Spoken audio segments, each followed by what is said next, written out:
بسم اللہ الرحمن الرحیم۔ ایپیسوڈ 43۔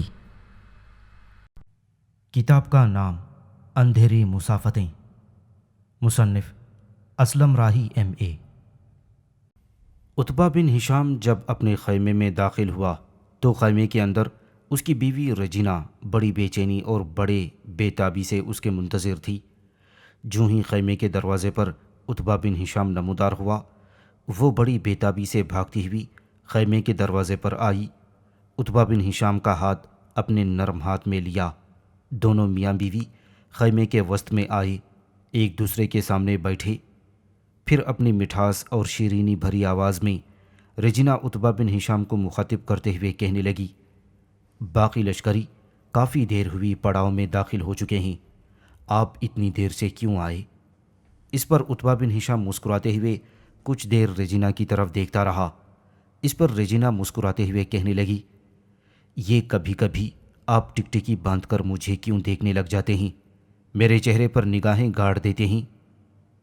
رجینہ اپنی بات مکمل نہ کر سکی، اس سے پہلے ہی عتبہ بن ہشام بول اٹھا، جب میں تھکا ہارا آتا ہوں اور اس طرح تمہارے چہرے پر نگاہیں گاڑتا ہوں تو یقین جانو میری ساری تھکاوٹ، میری ساری تھکان جاتی رہتی ہے۔ عتبہ بن ہشام کے ان الفاظ پر رجینہ کی خوشی کی کوئی انتہا نہ تھی۔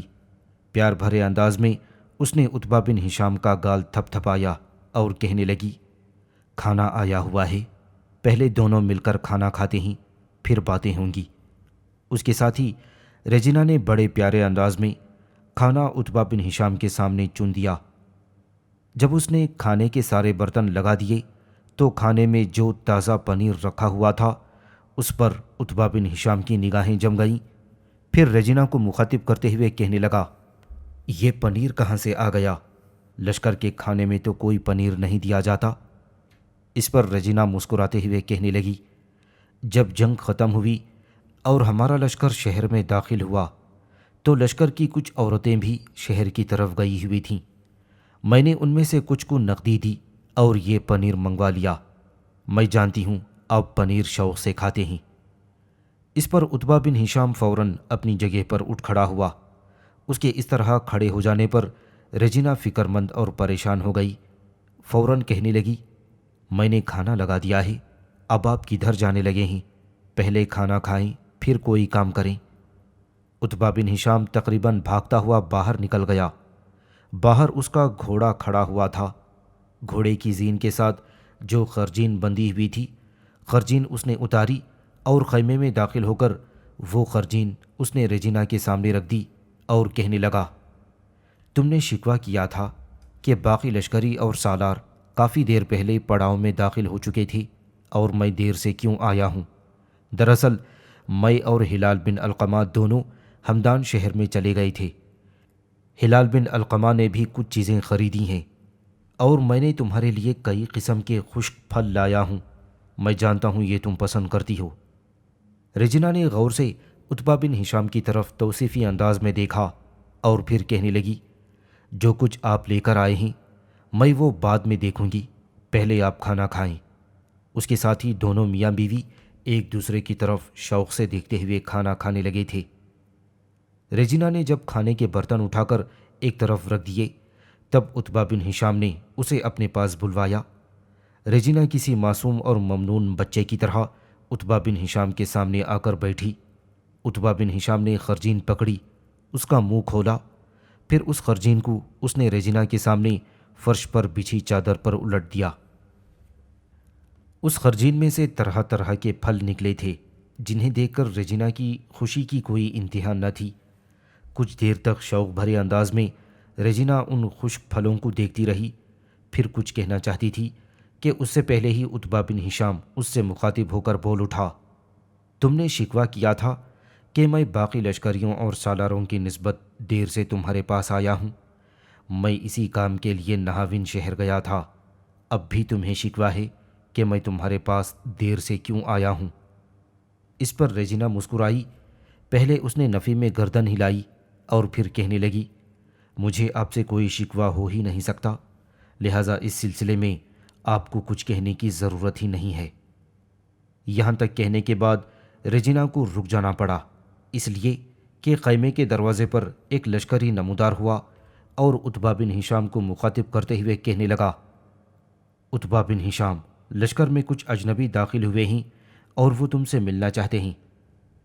لشکرگاہ میں جو خیمہ عموماً نئے آنے والے لشکریوں یا مہمانوں کے لیے استعمال ہوتا ہے، ان کو وہیں بٹھا دیا جائے، میں وہیں جا کر ان سے مل لوں گا۔ اس پر عتبہ بن ہشام اپنی جگہ پر اٹھ کھڑا ہوا اور رجینا کی طرف دیکھتے ہوئے کہنے لگا، تم بیٹھو، میں دیکھتا ہوں یہ ملنے والے کون آئے ہیں۔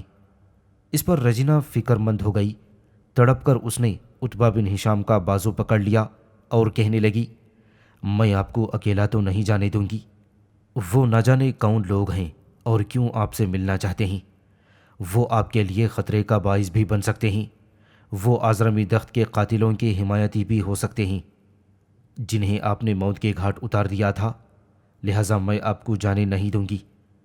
عتبہ بن ہشام نے اپنا بازو رجینا کی گرفت میں رہنے دیا اور بڑے پیار اور شوق سے اس کی طرف دیکھتے ہوئے کہنے لگا، تو کیا میں اسی طرح تمہارے سامنے کھڑا رہوں اور پھر تم میرا بازو پکڑے رہو گی؟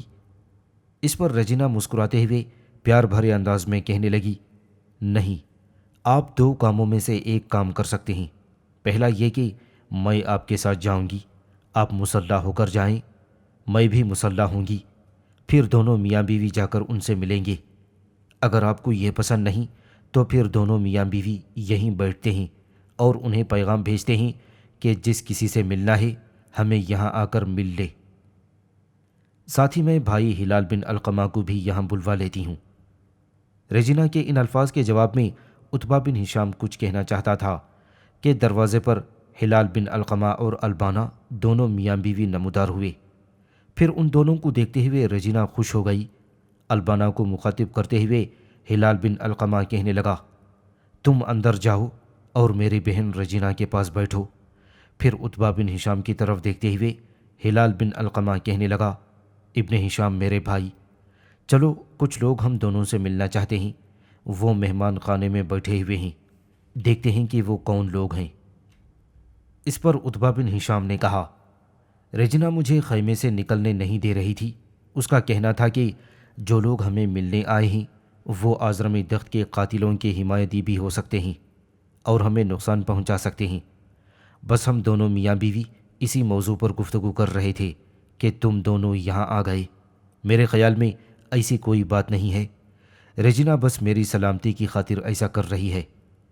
اس پر ہلال بن علقمہ کہنے لگا، اگر ایسے کوئی لوگ ہوئے تو ان کی ایسی تیسی، وہ بچ کر نہیں جا پائیں گے۔ پھر رجینا کی طرف دیکھتے ہوئے ہلال بن علقمہ کہنے لگا، میری بہن، تمہیں اس سلسلے میں فکر مند اور پریشان ہونے کی ضرورت نہیں۔ آنے والے جو بھی ہیں جو ہم سے ملنا چاہتے ہیں وہ اس وقت ہمارے لشکر میں موجود ہیں، وہ ہمیں نقصان نہیں پہنچا سکتے، اس لیے کہ لشکر میں مہمانوں کے لیے جو شامیانہ استعمال ہوتا ہے اس کی حفاظت پر مسلح جوان تعینات رہتے ہیں، لہٰذا وہاں کوئی ہمارے لشکر کے کسی فرد پر حملہ آور نہیں ہو سکتا۔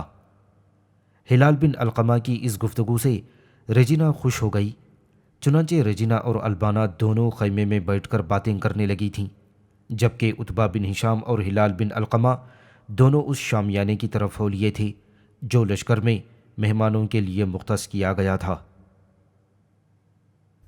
عتبہ بن ہشام اور ہلال بن علقمہ دونوں تیز تیز قدم چلتے ہوئے جب خیمہ گاہ کے اس حصے میں داخل ہوئے جو مہمانوں کے لیے مختص کیا گیا تھا، تو اندر داخل ہوتے ہی وہ مسکرا دیے، اس لیے کہ وہاں ان دونوں کے انتظار میں بنو تمیم کے سعد بن قیس اور برق بن اسد بیٹھے ہوئے تھے۔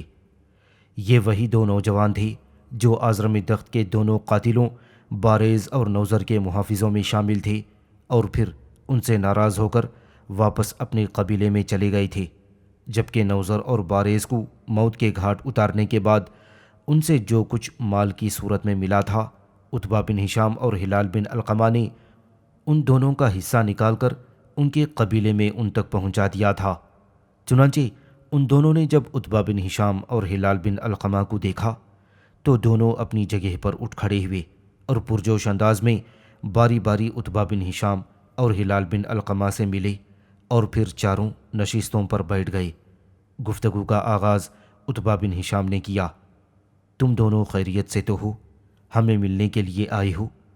اس پر سعد بن قیس بولا، آپ یہ تو جانتے ہیں کہ ہم اسلام قبول کر چکے ہیں، ہمارا پورا قبیلہ دائرہ اسلام میں داخل ہوا ہے۔ ہم دو کاموں کے لیے ادھر آئے ہیں۔ پہلا یہ کہ ہم آپ کے لشکر میں شامل ہو چکے ہیں اور آئندہ جنگوں میں آپ لوگوں کے ساتھ حصہ لیں گے۔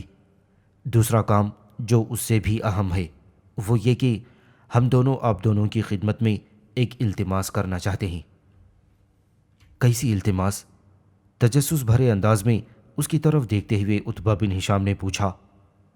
اس پر بنو تمیم کا دوسرا جوان برق بن اسد بول اٹھا، ہمارے محترم ساتھیوں، آپ لوگوں کی بڑی مہربانی کہ آزرمی دخت کے دونوں قاتلوں بارز اور نوذر کو موت کے گھاٹ اتارنے کے بعد ان کے ہاں جو مال آپ لوگوں کو ملا ہے اس میں سے ہم دونوں کا حصہ نکال کر تم لوگوں نے ہم تک پہنچایا۔ تمہارے اس رویے، اس سلوک سے ہم اتنے متاثر ہوئے کہ اس وقت تو ہم الفاظ میں اس کا اظہار نہ کر سکے، لیکن آپ دونوں کے جانے کے بعد ہم نے آپ دونوں سے متعلق تحقیقات کرنا شروع کی تو پتہ چلا کہ آپ کی تو اپنی کوئی رہائش گاہ نہیں ہے۔ آپ دونوں شادی شدہ ہیں اور اس وقت دونوں کی بیویاں آپ کے ساتھ ہیں۔ ہمارے عزیز بھائیوں، میں اور سعد بن قیس نے بنو تمیم کے علاقوں میں آپ دونوں کے لیے دو بہترین حویلیوں کا اہتمام کیا ہے۔ یہ حویلیاں میری اور سعد بن قیس کی رہائش گاہ کے قریب ہیں۔ اب ہم دونوں آپ سے یہ التماس کرنا چاہتے ہیں کہ جب یہ جنگوں کا سلسلہ ختم ہو جائے تو آپ دونوں اپنی بیویوں کے ساتھ ان حویلیوں میں ہمارے قبیلے کے اندر مستقل رہائش اختیار کر سکتے ہیں۔ ساتھ ہی ہماری آپ سے مزید التماس ہے کہ اس سلسلے میں ہمیں نہ ٹالیے گا اور انکار مت کریں۔ یہاں تک کہنے کے بعد برق بن اسد رکا، دوبارہ اپنی بات کو آگے بڑھاتا ہوا کہنے لگا، ہمیں یہ بھی خبریں ملی ہیں کہ مدائن شہر میں کالاس نام کا ایک شخص ہے، اس کی بیوی کا نام انجار ہے، اور آپ دونوں نے اپنی بیویوں کے ساتھ ان کے ہاں قیام کر رکھا ہے۔ ہم یہ بھی جانتے ہیں کہ جب یہ جنگوں کا سلسلہ ختم ہو جائے گا اور آپ ہمارے پاس قبیلے میں رہائش رکھیں تو کالاس اور انجار دونوں میاں بیوی کو بھی وہاں بلوا لیں۔ اگر آپ ایسا کریں گے تو اس سے ہماری خوشیاں دو چند ہو جائیں گی۔ برق بن اسد جب خاموش ہوا تب عتبہ بن ہشام اور ہلال بن علقمہ نے مخصوص انداز میں ایک دوسرے کی طرف دیکھا۔ پھر عتبہ بن ہشام سعد بن قیس اور برق بن اسد کو مخاطب کرتے ہوئے کہنے لگا، ہمارے عزیز ساتھیوں، سب سے پہلے ہم تم دونوں کے شکر گزار ہیں کہ تم دونوں نے ہمیں بنو تمیم کے اندر رہائش رکھنے کی پیشکش کی۔ اس میں بھی کوئی شک نہیں کہ ابھی تک ہم نے اپنے لیے کوئی ٹھکانہ نہیں بنایا ہے۔ یاد رکھو، ہم دونوں کی بیویاں ہیں۔ جو پیشکش تم نے کی ہے پہلے جا کر ان سے مشورہ کریں گے، وہ اگر اس پر رضامند ہو گئیں تو پھر ہم آپ دونوں کو ان کی رضامندی سے آگاہ کر دیں گے۔ جب یہ جنگوں کا سلسلہ ختم ہو جائے گا تو یقیناً ہم تمہارے قبیلے میں قیام کریں گے، لیکن ایک شرط ہے، جو حویلیاں تم نے ہم دونوں کے لیے لی ہیں یا تعمیر کروائی ہیں، تم دونوں اس کی قیمت وصول کرو گے۔ اس پر گھورنے کے انداز میں سعد بن قیس نے عتبہ بن ہشام اور ہلال بن علقمہ کی طرف دیکھا، پھر متاثر کن انداز میں کہنے لگا، قیمت لینے والے پر لعنت! آپ ہمارے محسن اور ہمارے مربی ہیں۔ نوذر اور بارز کے مال میں سے جس قدر آپ نے ہمیں ہمارا حصہ نکال کر دیا ہے، اس میں سے آپ دونوں کی حویلیاں لینے کے بعد بھی ہمارے پاس اس قدر ہے کہ اگر ہم اپنے خاندان والوں کے ساتھ ساری عمر یوں ہی بیٹھ کر کھاتے رہیں تو بڑے احسن طریقے سے اپنے دن گزار سکتے ہیں، لیکن تم دونوں کی رہائش کے لیے ہم نے جو خرچ کیا ہے اس کا معاوضہ دینے کی بات نہ کیجیے گا، یہ آپ دونوں کا ہم پر احسان ہوگا۔ اس کے ساتھ ہی عتبہ بن ہشام اپنی جگہ پر اٹھ کھڑا ہوا اور ان دونوں کو مخاطب کرتے ہوئے کہنے لگا، اب جب کہ تم دونوں لشکر میں شامل ہو چکے ہو، تم دونوں سے ملاقات ہوتی رہے گی۔ دیکھو، میں اور ہلال بن علقمہ اب چلتے ہیں، دونوں اپنی بیویوں سے اس سلسلے میں صلاح مشورہ کریں گے اور پھر تمہیں جواب سے مطلع کر دیں گے۔ سعد بن قیس اور برق بن اسد دونوں عتبہ بن ہشام کے اس جواب پر خوش ہو گئے تھے۔ چنانچہ عتبہ بن ہشام اور ہلال بن علقمہ وہاں سے نکل گئے۔ ہلال بن علقمہ کو لے کر عتبہ بن ہشام اپنے خیمے میں داخل ہوا۔ خیمے میں ریجینہ اور البانہ دونوں بیٹھی ہوئی محو گفتگو تھیں۔ جب وہ خیمے کے اندر داخل ہوئے تو دونوں اپنی جگہ پر اٹھ کھڑی ہوئیں۔ اس موقع پر عتبہ بن ہشام نے گھورنے کے انداز میں ریجینہ کی طرف دیکھا اور کہنے لگا، ریجینہ، میں نے تمہیں پہلے بھی کہا تھا کہ جب میں خیمے میں آیا کروں تو کھڑے نہ ہوا کرو۔ یہ مجھے اچھا نہیں لگتا کہ جب اور جس وقت بھی میں خیمے میں داخل ہوں تو تم کھڑی ہو جاؤ گی۔ آخر تم کیوں ایسی زحمت کرتی ہو؟ عتبہ بن ہشام کے ان الفاظ پر ریجینہ کی خوشی کی کوئی انتہا نہ تھی۔ فخریہ سے انداز میں کچھ دیر تک اس کی طرف دیکھتی رہی اور پھر جب سب بیٹھ چکے تب ریجینہ پرشوق انداز میں عتبہ بن ہشام کی طرف دیکھتے ہوئے کہنے لگی، جن لوگوں سے آپ دونوں ملنے کے لیے گئے ہوئے تھے وہ کون تھے اور ان سے کیا گفتگو ہوئی؟ جواب میں عتبہ بن ہشام بولا اور کہنے لگا، جو ہمیں ملنے کے لیے آئے تھے وہ سعد بن قیس اور برق بن اسد ہیں۔ ان کا تعلق بنو تمیم سے ہے اور وہ دونوں لشکر میں بھی شامل ہو چکے ہیں۔ اس کے بعد سعد بن قیس اور برق بن اسد کے ساتھ عتبہ بن ہشام اور ہلال بن علقمہ کی جو گفتگو ہوئی تھی وہ عتبہ نے تفصیل کے ساتھ ان دونوں سے کہہ دی۔ یہ ساری گفتگو سن کر دونوں خوش اور مطمئن ہو گئی تھیں۔ پھر ریجینہ نے عتبہ بن ہشام کی طرف دیکھتے ہوئے کہا، آپ نے ان دونوں کو تسلی بخش جواب نہیں دیا۔ آپ کا یہ کہنا کہ آپ ہم دونوں سے پوچھ کر ان دونوں کو جواب دیں گے، یہ طریقہ مناسب نہیں ہے۔ میں اور البانہ دونوں نے آپ کے ساتھ رہنا اور آپ دونوں کا فیصلہ ہی ہمارے لیے محترم اور قابل عمل ہونا چاہیے۔ لہٰذا جو کچھ آپ کا دل چاہتا تھا یا دونوں بھائیوں نے مل کر جو فیصلہ کیا تھا، آپ کو چاہیے تھا کہ اسی موقع پر انہیں اس فیصلے سے آگاہ کر دیتے۔ اس پر عتبہ نے فخریہ انداز میں ریجینہ کی طرف دیکھتے ہوئے کہا، ریجینہ، تم بھی ٹھیک کہتی ہو، لیکن چونکہ تم دونوں اب ہماری ذات کا ایک حصہ بن چکی ہو لہٰذا تم دونوں سے مشورہ ضروری ہے۔ اب بولو تم کیا کہتی ہو؟